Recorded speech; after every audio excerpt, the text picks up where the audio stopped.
The Civil Law Act 1956 serves as the main element that connects the English law and the Malaysian legal system in our country. Section 3 provides the general foundation. Sections 5 and 6 address to specific and contrasting areas, which are commerce and land. Section 5 allows for the application of English commercial law to ensure our mercantile practices remain globally competitive. But it is important to note that this applies differently across the peninsula and East Malaysia. In contrary to that, Section 6 sets a strict boundary by prohibiting English law in land matters that ensures the National Land Code remains the ultimate authority over Malaysian property. The first case is the case of Peter Chong and Anwar v. Khatijah binti MD Ibrahim and Anwar, personal representative of Aisha binti Ibrahim, the deceased, and another suit 2018 10 MLG 735. The dispute in this case centered on a piece of land in Penang that was originally purchased by Mohammed Ibrahim on the 26th of February 1940. Following the deaths of Ibrahim and his son, Mohammed Ismail, the land passed to Ibrahim's daughters, Aisha and Khatijah. They were registered as joint tenants under the National Land Code Penang and Malacca Titles Act 1963. In 1990, Aisha entered into a separate sale and purchase agreement to sell a portion of the land to the plaintiffs in Suit 1 and Suit 2. She did this on her own without informing or obtaining the consent of the other joint tenant, Khatijah. Although the buyers paid the full purchase price and took possession of the land, the transfer and registration of ownership were never completed. However, before the transactions could be formalized, Aisha passed away on the 4th of March 1998. As a result of her death, the land was registered solely in Khatijah's name under the right of survivorship jus accrescenti. To protect their interests in the land they had already paid for, the plaintiffs then brought legal action against Khatijah, seeking specific performance of their respective sale and purchase agreements.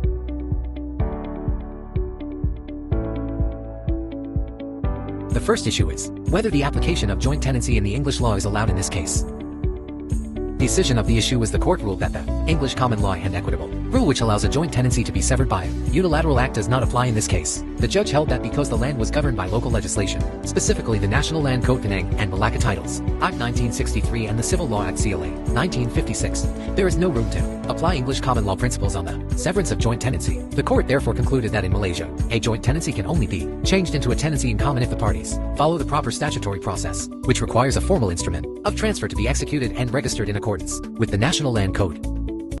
The court explained that Section 6 of the Civil Law Act 1956, which prevents English law from being applied in Malaysia when it comes to land matters such as ownership, transfer, or succession of immovable property in Malaysia. According to the judge, Malaysian land law is already fully governed by the National Land Code and the National Land Code Penang and Malacca Titles Act 1963, which together form a complete legal system for land dealings.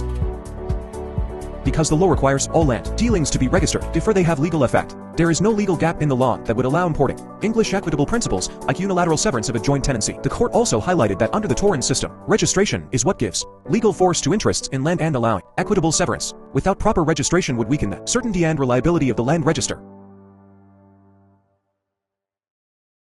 When deciding the case, the court applied that doctrine of stare decisis by following the key principle established in Ko Hui Lam v. Ko 1830 AC 346. In that case, Lord Russell made it clear that English law is only applicable in the colony where it is suitable to local conditions.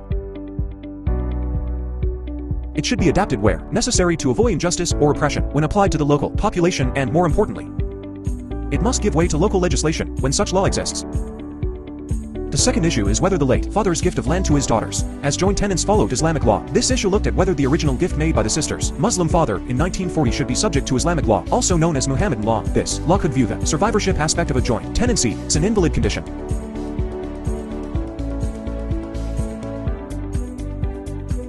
The defense argued that, as Muslims, the family's land transactions should follow Faraid rules on inheritance.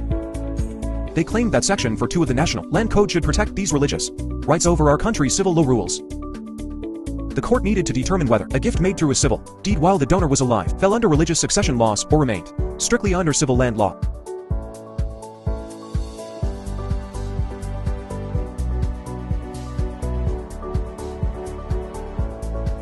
The court decided that the gift was not subject to Islamic law in a way that would invalidate the joint tenancy.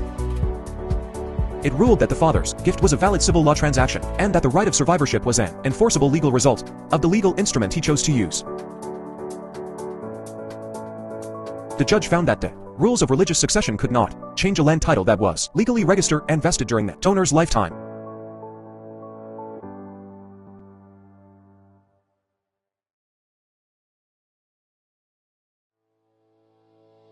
The reason for this decision was based on the difference between an inter vivos gift, which is a gift made during life, and a testamentary disposition, a will. The court stated that since the father completed the gift and transferred the title through a civil deed of conveyance while he was alive, the property was legally removed from his estate well before he died. Because Muhammad law in Fair 8 only governs how to divide what someone owns at their time of death, it cannot be used to reverse a transfer that was finalized decades earlier under civil law. The judge affirmed that Muslims have the legal right to use civil law for lifetime property transfers, which will follow civil statutes instead of religious law.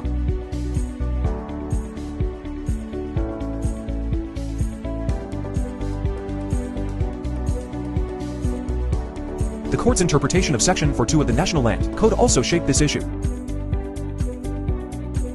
This section acts as a savings clause for Islamic law. The defendants argued that this section meant the National Land Code must adhere to religious inheritance laws when Muslims are involved. However, the court maintained the established judicial view that Section 4.2 only protects Islamic law in matters specifically involving estates of deceased persons. Applying logic from past cases, the judge ruled that this protective clause does not cover property that was disposed of and passed to another person validly during a person's life. Thus, the court decided that Section 4.2 could not invalidate a joint tenancy, as the land was no longer part of the father's estate the moment the gift was made.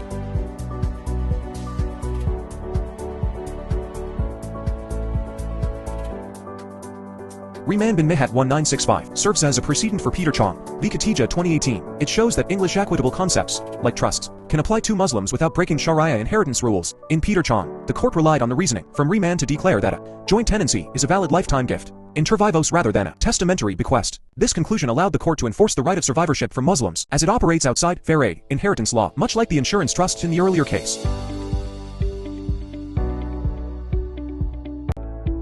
The High Court dismissed the plaintiff's claims. The court found no severance or breaking of the joint tenancy had occurred. It ruled that Aisha's signing of the sale and purchase agreements was unilateral and did not break the joint tenancy. Under our country's land law, the court also emphasized that Section 6 of the Civil Law Act 1956 prevents the application of English common law principles on severing land ownership in Malaysia. For a joint tenancy to be severed legally, required procedures, like partitioning the land and registering separate titles, must be followed properly. Since Aisha passed away before these steps were completed, her legal interest in the land ended with her death. As a result, the right of survivorship does accrescently apply, making Khatija the sole and absolute registered owner of the land. This case concerns a commercial sale of copper wire rods between PT Karya Suicide in Indonesia and a Saudi beer, Jawad and Malik Metal LLC. The transaction was on FOB terms and required payment against documents after shipment. PT Karya received house bills of lading from Sapphire Line. However, without PT Karya's knowledge or consent, the defendants issued switch bills of lading, allowing the cargo to be released to the beer without payment. PT Karya was left with the original documents but no cargo and no money. Therefore, the plaintiff sued for breach of the contract of carriage, misdelivery, and bailment. The first issue is whether the defendants breached the contract of carriage by releasing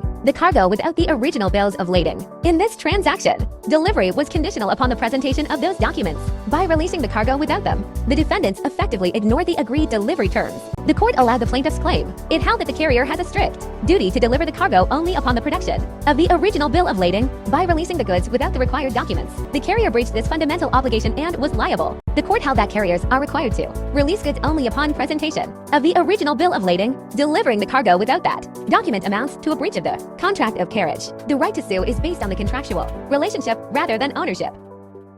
In PT Karya Suicide in Indonesia v. Ocean Master, the court referred to the earlier case of Hai Tong Bank Limited, 5 Rambler Cycle Co. Limited 1959. That decision established that a carrier who releases goods without citing the original bill of lading assumes the risk themselves. By applying this precedent, the court held that such conduct amounts to a serious breach of the carrier's contractual obligations and cannot be excused by general exemption clauses. The second issue is whether the plaintiff's action against the defendants was time-barred. Under the Article 3 Rule 6 of the Hague Rules, on this issue, the court held that the plaintiff's claim was not time-barred under Article 3 Rule 6 of the Hague Rules. The plaintiff's claim was not time-barred under Article 3 Rule 6 of the Hague Rules, as it states that the one-year limitation applies only if the actions arising during the period covered by the rules which then ends upon the discharge of the cargo. In this case, it was considered as a misdelivery or wrongful delivery because the defendant released the goods without the original bills of lading and it occurred after the discharge of delivery. Therefore, the one-year limitation cannot be applied and the plaintiff's claim is still valid. For the stare decisis, the court referred to the case of Peninsular and Oriental Steam Navigation Co. Limited and Oars v. Rambler Cycle Co. Limited 1960 for 1 MLJ 443, where the federal court held that the one-year limitation under Article Rule 6 of the Hague Rules applies only to claims arising during the shipment period and runs from the date of discharge of the cargo, also not including misdelivery. This principle was then followed by the High Court as a binding precedent, and the courts decided that the misdelivery claim was not time-barred under the Hague Rules. Lastly, the third issue of this case is whether the English common law relating to contracts of carriage by sea applies in Malaysia under Section 5 of the Civil Law Act 195. On this issue, the High Court decided that English common law principles governing contracts of carriage by sea are applicable in Malaysia by virtue of Section 5 of the Civil Law Act 1956, as there was no existing Malaysian legislation on the issue.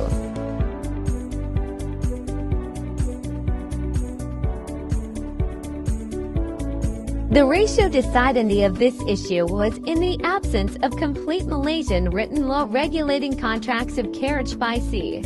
English common law principles governing the obligation of carries and the legal effect of bills of lading apply in Malaysia pursuant to Section 5 of the Civil Law Act 1956.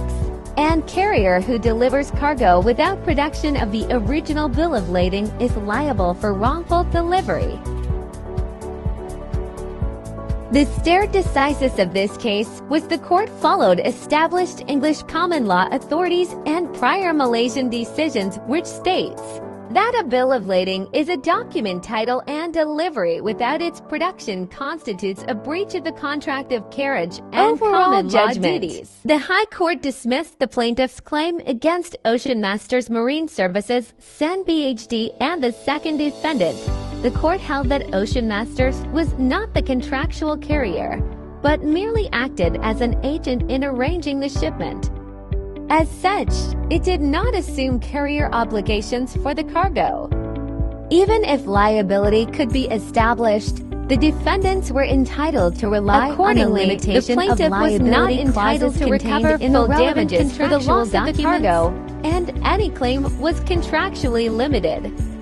The court emphasized the importance of certainty and enforceability of agreed terms in commercial maritime transactions.